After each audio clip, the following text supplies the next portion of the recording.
Hi, my name is Stephanie, and I will be caring for you today. Today, we'll be doing a pulmonary exam.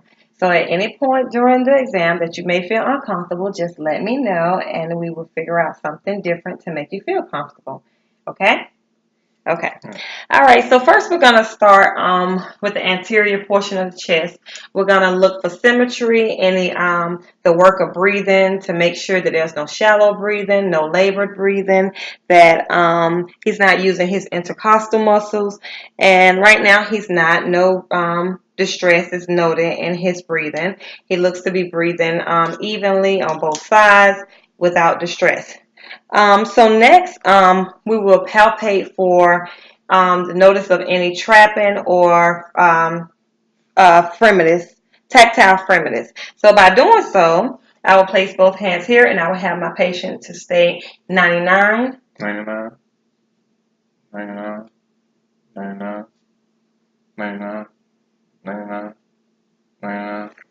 Okay, so there's no tactile fremitus noted. I'm able to feel the vibration in his chest as he states 99. So next, after that, we will then begin to auscultate each lung field. Okay, so as I place my stethoscope on each side of your chest, then you will begin to just inhale and exhale deep breaths.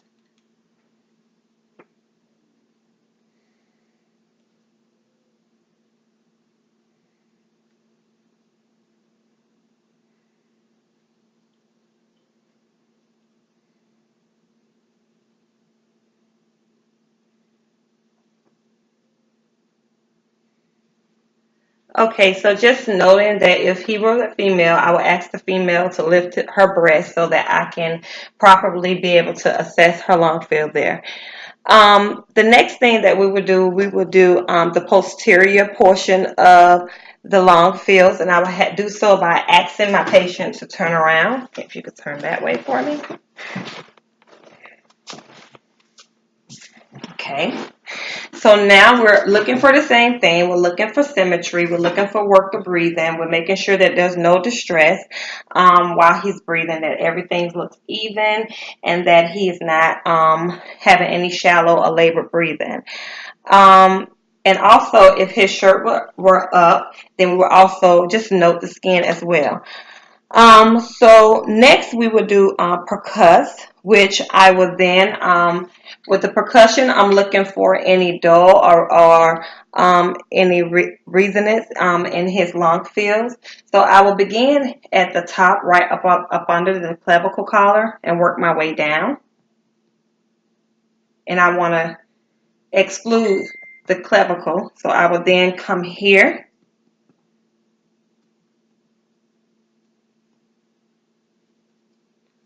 And then I'm back here. Turn on, let me know. Do the same thing on this side.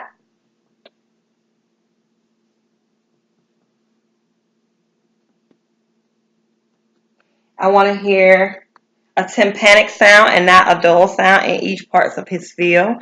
And then next, I will have the patient to inhale, and I'm just going to check for lung expansion. So, wait a minute. Hold on. Take it out. All right, do a big inhale, exhale.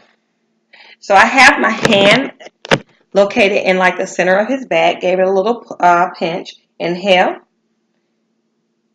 just checking for symmetry and expansion of his lungs. So next, I will also note any pain in his back muscles or anything, and then move along. I would also check for tactile fremitus as well as posterior as I did anterior. So this time I will ask you to say 99 again. 99, 99, 99, 99, 99, 99, 99, 99.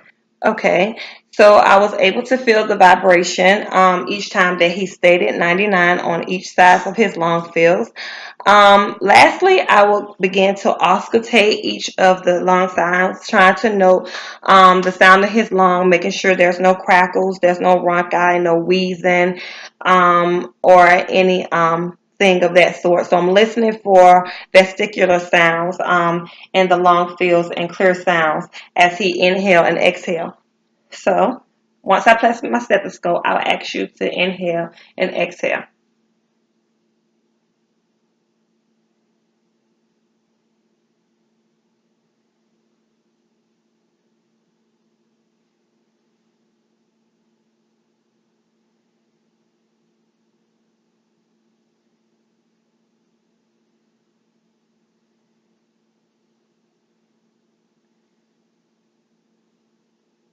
One more.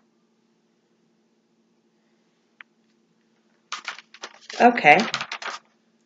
So then I will utilize the same technique with the freminid sound with the stethoscope, asking the patient to stay at 99, and I should be able to barely hear it, but be able to understand what he's saying. So as I place my stethoscope, if you could just say 99. 99, 99, 99, 99, 99, 99. Okay.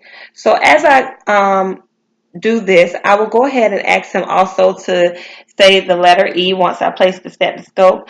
And then I will be able to hear E and not, I should be able to hear E and not A, because A would be a sound of conduction. So I'm going to listen to each sound and I'm going to ask him to say E. E, E, E, E, E, E. Okay. Okay, and that completes the pulmonary exam. Thank you.